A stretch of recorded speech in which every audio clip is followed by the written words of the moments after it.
My name is Jason Miller. I toil away as a laborer in a modest factory, lacking any noteworthy qualifications. Straight out of high school, I plunged into the workforce, compelled by financial constraints that rendered quitting an unattainable luxury. Despite the meager earnings, I trudged on, my wallet now holding only a lone $100 bill, scarcely sufficient for mid-month expenses. With around $500 resting in the bank, I reckoned I'd scrape by somehow. In the midst of my musings, a forlorn figure caught my attention. A disheveled girl clad in a high school uniform not familiar to our locale stood before me. Despite the chill in the air, she wore no coat, her knees marred by scrapes, and her attire in disarray. What's troubling her? My curiosity piqued. I halted my stride to observe her plight. Shouldn't she be heading home? Seated there at this hour, perhaps she's taken ill. Her attempts to warm her freezing fingers by rubbing them together did not escape my notice. Leaving her be risks her getting caught up in trouble. What's the best course here? Resolving to act, I ducked into a nearby cafe, procured some steaming beverages and donuts, and approached her. As I drew near, the girl tensed, a hint of fear flickering across her features. Good evening. No need to fear. I won't harm you. I noticed you seemed cold, and I thought it offers some warmth. Would you like this? I extended a freshly purchased cup of hot lemon tea. She tentatively accepted, pressing the warm cup to her cheek for comfort. Are you hungry? Hunger only worsens the cold. Here, would you care for a donut? Uncertain of her preferences, I selected one at random, wondering if she'd receive it. With a soft thank you, she accepted the offering. Aren't you heading home? She shook her head in response, but offered no explanation. Could she have fled her home, I pondered, wary of delving too deeply into her circumstances. Then, a gust of wind lifted her skirt, revealing a network of painful wounds on her legs. What happened? She hastily concealed her legs, but not before I caught sight of the injuries. Did someone hurt you? Were you attacked? Her demeanor stiffened, reluctant to divulge. All right, no need to talk if you don't wish to, but lingering here puts you at risk. How about heading home? In a barely audible voice, she murmured. No. I was planning to go to my dad's, but it's quite a distance away. Her father's place, so she's staying with her mother now. I couldn't fathom the complexity of her situation, sensing it wouldn't resolve easily. Have you tried calling your dad? Maybe he can come get you. I don't have the number. I don't even have a phone, she replied, surprising me with her lack of a cell phone in this day and age. Do you know the address? Can you show me where it is? I inquired, to which she nodded, producing a small piece of paper bearing an unfamiliar address. Is this where you're supposed to meet him? She confirmed with a nod. It seems quite a distance, it's getting late, I remarked, pulling out my smartphone to search the address. The result revealed Greenwood Group, a construction company. I could jot down the number for you to call tomorrow. This is the contact I found linked to that address. Give it a try, you might reach your dad. It seems he works for a construction company, I suggested optimistically. She brightened at the prospect. Okay, you should stay at a nearby hotel tonight. I'll arrange it for you. Can you manage on your own? She hesitated, admitting her lack of funds. Despite my own financial constraints, I still had a $100 bill tucked away. Perhaps it'll suffice for a night, I mused, reassuring her. Don't worry, I can cover it. A warm bath and a good night's rest will help. You can call your dad in the morning. But I can't repay you, she worriedly protested. Forget about it. Just focus on reuniting with your dad. I reassured her, leading the way to a nearby hotel where breakfast was included for $100. After arranging everything with the hotel staff, including permission for her to make a morning call, I bid her farewell. It felt gratifying to assist her despite my now empty wallet. A few days later, as I returned home, a factory manager summoned me. Smith, you wanted to see me. The summons from the manager marked a first for me in my tenure at the factory. With a nervous air, I stepped into his office. Clad in an expensive suit, a stark contrast to the modest setting of our workplace, he greeted me. It's Jason, right? Yes, sir, Jason Miller, I confirmed, my apprehension mounting. You won't need to come back here, he stated bluntly. I beg your pardon? What's the reason? I stammered, bewildered by this sudden dismissal. It means you're being terminated, he declared, his tone leaving no room for negotiation. I struggled to comprehend. Could you please explain? Have I committed an offense warranting termination? I can't recall any wrongdoing. We can't tolerate troublemakers like you in our establishment, he asserted. What exactly makes me a troublemaker? And are you connected with the mafia? I blurted out, my mind racing with confusion. What? Absolutely not. That's absurd, he denied vehemently. I offered you a job straight out of high school, and now you're implicated with the mafia. That's preposterous. I've never had any dealings with the mafia, nor have they approached me, I protested vehemently. Your protests don't change the fact that the mafia is inquiring about you. As a company, we can't afford such associations, he countered. I was never the company's first choice anyway. The previous owner used to say things like, as long as someone's motivated, even a high school graduate will do, he disclosed. That's news to me. His decision has put me in quite a predicament. Please, I assure you, I have no ties to the mafia, I pleaded desperately. I couldn't care less about your predicament. It's none of my concern, he retorted callously. Why not seek help from the mafia then? They might assist you, he suggested coldly. I swear I have no connections with them. There must be some misunderstanding. Please reconsider, I implored, grasping at any hope of retaining my job. The decision stands. We can't afford social liabilities in our small factory, and don't fabricate such tales next time you seek employment, he admonished sternly.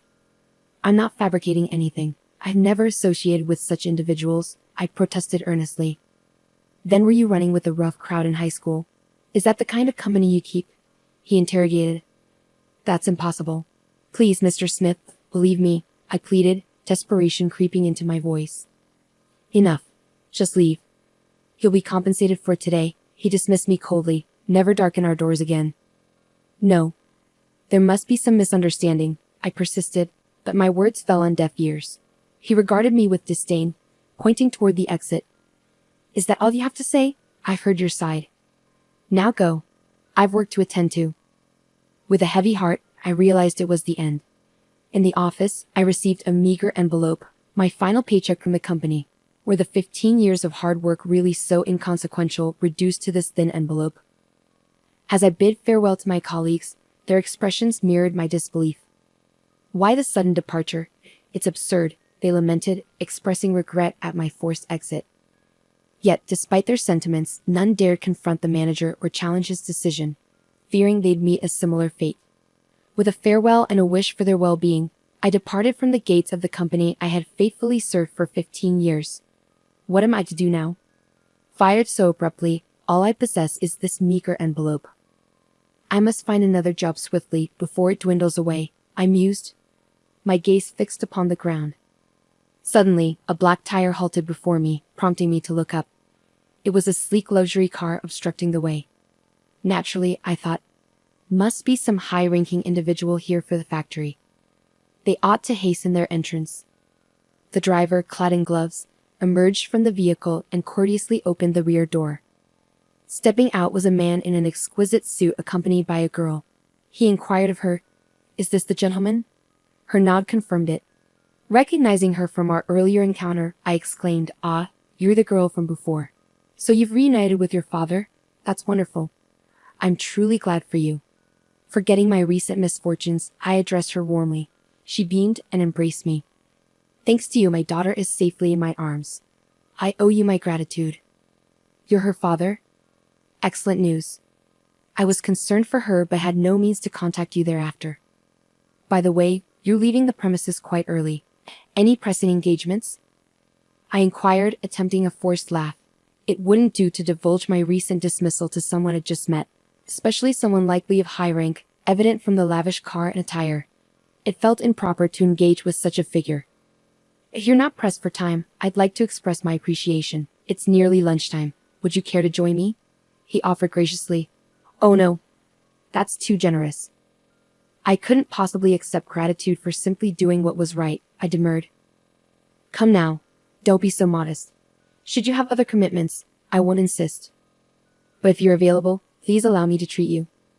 "A mere thank you hardly suffices for saving my daughter," he insisted earnestly, a sense of sincerity in his words. Initially, I hesitated, feeling that as a recently dismissed individual, I had no pressing engagements. Besides, job hunting in my current downtrodden state seemed futile. However, considering my circumstances, I relented, saying, "If you insist, then I'll accept your generous offer," and agreed to accompany them. Stepping into the car, I was whisked away to a posh restaurant. "Excuse me, I'm not exactly dressed for this," I remarked, gesturing to my work attire, hardly suitable for such an upscale establishment. Expecting a modest diner at best, I was taken aback by the opulence. Yet the man chuckled heartily, dismissing my concerns with, "Don't worry about it. Clothes don't dine." With his encouragement, I followed him, noting the lack of fuss from the hostess, who greeted me with a smile, indicating he was a regular. The ambience of the private room exuded luxury, albeit making me feel somewhat out of place. Despite my discomfort, as the conversation flowed and drinks were poured, I found myself gradually relaxing. The genuine smiles exchanged between father and daughter, coupled with the sumptuous fare, began to thaw my apprehension. It felt surreal, being amidst such extravagance as a high school graduate. Yet, with each sip and bite, I couldn't help but savor the moment, sensing it might be my first and last taste of such indulgence. Eventually, the man disclosed his identity. "I should have introduced myself earlier, but that's unlike me," he admitted, offering me a business card bearing the name B of Greenwood family. "Oh my," I thought, my mind jumping to conclusions. "I apologize," he interjected swiftly. "No need for apologies." "You're right," I replied, realizing my faux pas. "But you see, even a mafia member is a parent. Thanks to you, I'm reunited with my daughter." "I'm truly grateful," he confessed earnestly. "Oh, it was my pleasure," I replied sincerely, touched by his gratitude. "May I ask something?" "I've been curious about why she was there that day," I inquired. "That's because, you see, her mother and I divorced years ago.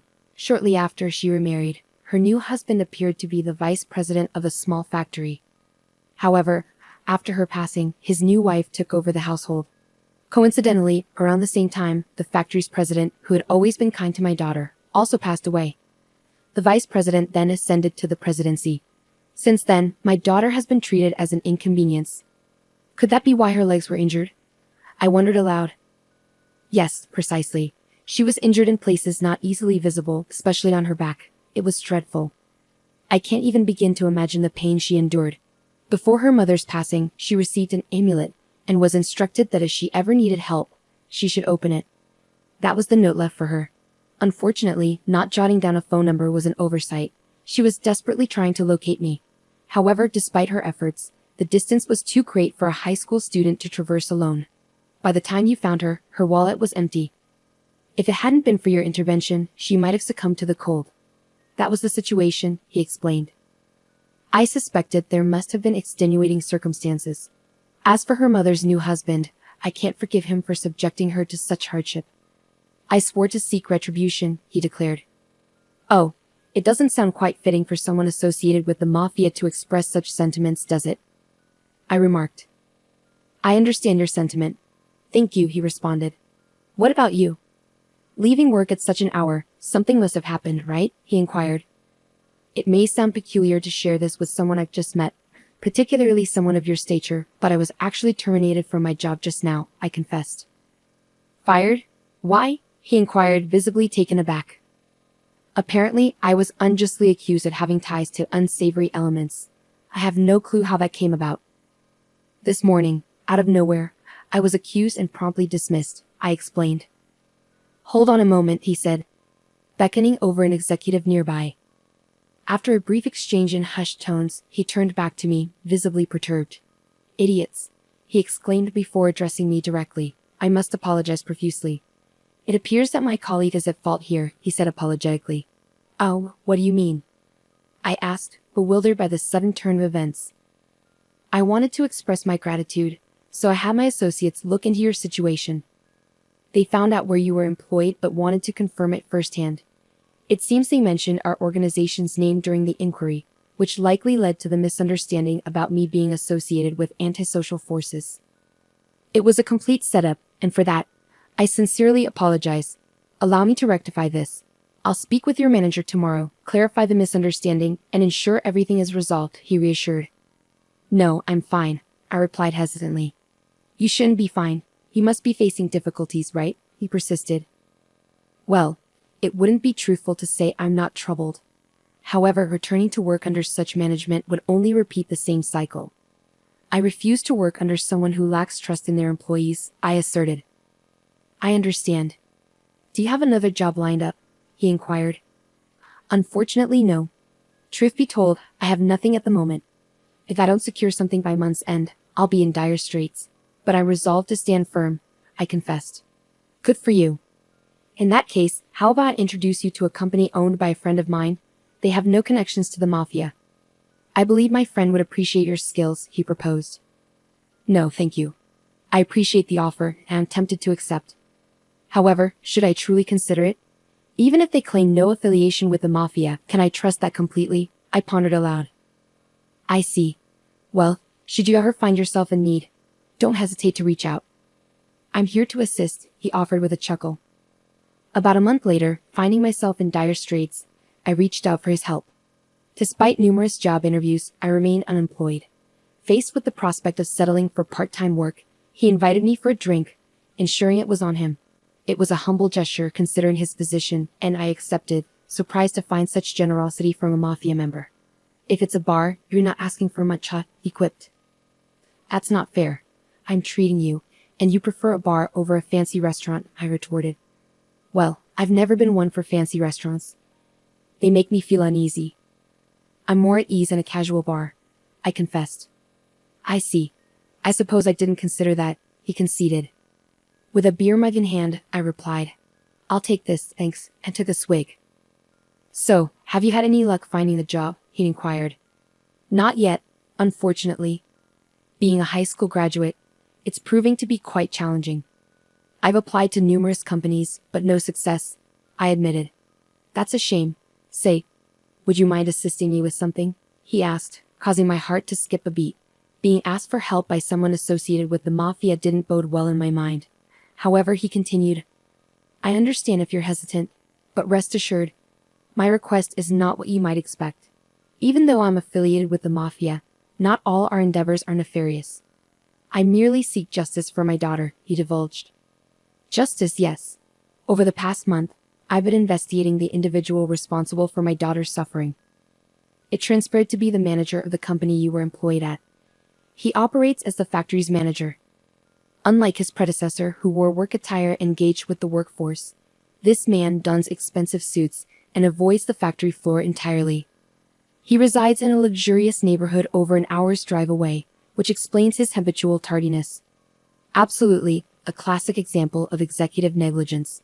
My daughter practically served as his maid, and it appears she wasn't even adequately nourished.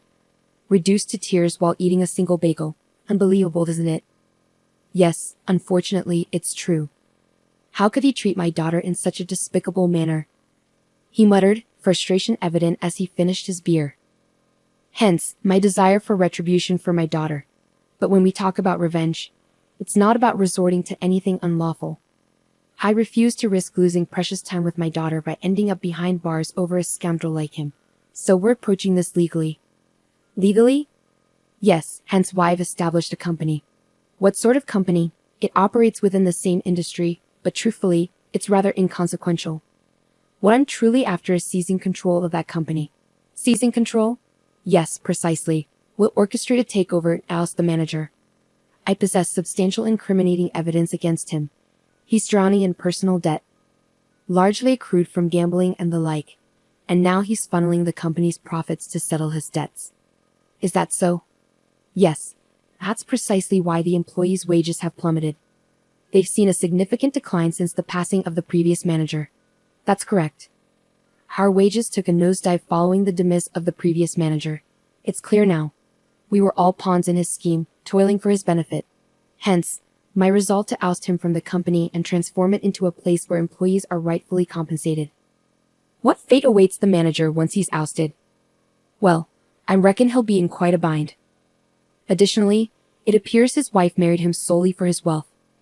If she discovers he's no longer in power, she'll likely abandon him. Moreover, socially, I'll ensure he's ostracized, making it challenging for him to secure employment elsewhere. You could do that? Well, I am the boss of Greenwood after all. Manipulating such situations comes naturally to me. I understand. I sought your assistance because you too fell victim to his actions. I presumed you might seek retribution as well. Indeed, once the employees learn the truth, they'll likely share our sentiments. Most likely. If things proceed as intended, I aim to expand the factory further, and I envision you as a manager. Me, a manager? That seems far-fetched. Nonsense. In the past, high school graduates ascending to managerial roles wasn't uncommon. If formal education is lacking, one compensates with experience and diligence. Don't you feel capable?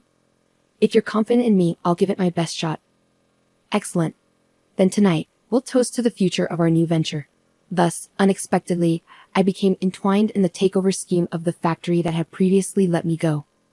A month later, after thorough investigation, we devised a plan to inflict significant financial harm on the factory through our takeover. Well, Mr. Smith. Long time no see. Oh, we have a prior acquaintance? It's possible you wouldn't recall a former high school graduate employee. Ah, Jason Miller. You were terminated under the mistaken assumption of having ties to the mafia. Well, that's not entirely accurate. No worries. It led me to secure a favorable position at my current company. I harbor no ill will. Instead, I come bearing a lucrative proposal. A proposition? You mean you wish to engage in business with us? Precisely. Your products boast exceptional quality, a fact I can attest to from my years of service here. Hence, I propose a contract valued at $5 million. $5 million? Indeed. I request the delivery of goods totaling that amount within a fortnight. Upon confirmation of delivery, the $5 million will be transferred. That's quite generous. So shall we proceed with this contract? Of course, I said as I placed the contract on the table, urging him to sign without perusing its contents. He was elated by the mention of $5 million and hastily affixed his signature. Foreseeing the manager's lack of attention to detail, I had expected as much. Yet it still amused me to witness the behavior of a company manager. With the contract signed, he spurred the employees into action, driving them relentlessly and demanding they work without respite. Production surged forward, but when it came time for delivery, complications arose. No delivery company would take on the task, likely due to interference from the Greenwood. In desperation, Smith himself sought out carriers, only for a truck from the Greenwood to conveniently appear. Despite loading the goods and dispatching numerous trucks, delays ensued, with vehicles encountering various issues along the journey. Ultimately, the deadline passed without the goods arriving. I promptly contacted Smith and returned to the factory.